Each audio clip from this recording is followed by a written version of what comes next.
کسی کے جسم میں کوئی جگہ کوئی کینسر کوئی شوگر کا پیشنٹ ہو کوئی کسی طرح اس کے جسم میں جب کوئی زخم پیدا ہو جائے آپ ڈاکٹر اس کو کہتا ہے کہ بھائی یہ کٹوا لیں ورنہ پھر یہ زخم بڑھتا چلا جائے گا ورنہ اور اس کی زندگی ختم ہو جائے گی، تو آپ بالکل خوشی سے فیصلہ کرتے ہیں کہ ہاں جناب اس کو کاٹ دیجیے، ہاتھ کو کاٹ دیجیے، پاؤں کو کاٹ دیجیے، انگلی کاٹ دیجیے.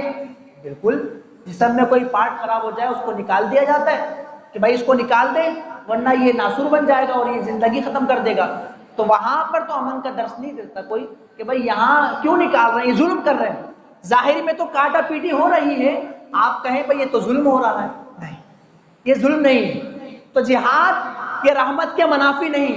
اور ایسے ہی آج ہمارے لیے یہ پیغام یہ ہے کہ آج جب خاص طور پر حضور کی ناموس پر جب حملہ ہوتا ہے تو پھر اس کے لیے امن کی بات نہیں کریں کہ نہیں بھائی اسلام امن کا درس دیتا ہے، نہیں اسلام جو ہے یہ امن کا پیغام دیتا ہے. نہیں، یہاں نہیں، یہاں آپ نے اسلام کے امن کے پیغام کو سمجھا ہی نہیں، یہاں اسلام کے آپ نے مقصد کو نہیں سمجھا. اور یہاں جو کاٹ چھانٹ کرنی تھی وہ آپ نے کرنی ہے ورنہ وہ ناسور بن جائے گا.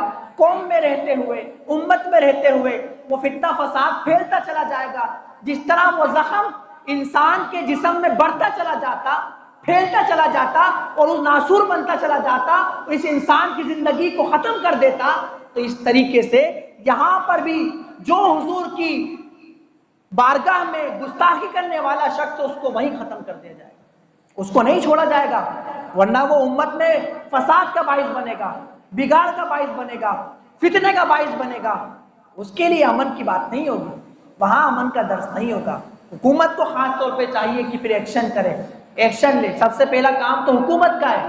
پھر حکومت جب ایکشن نہیں لیتی تو پھر مسلمانوں کے جذباتوں کو جب ٹھیس پہنچتی ہے تو وہ ایسے آتے ہیں. تو رسول اللہ صلی اللہ علیہ وسلم کو اللہ تعالیٰ نے تمام جہان والوں کے لیے رحمت بنا کر بھیجا ہے. ہمیں حضور کی رحمت سے اللہ تعالیٰ حصہ وافر عطا فرمائے اور ہمیں حضور کے صدقے اور آپ کے رحمت کے طفیل اللہ تعالیٰ ہم سب کو دونوں جہانوں میں کامیابی اور فلاح نصیب فرمائے. وآخر دعوانا الحمدللہ.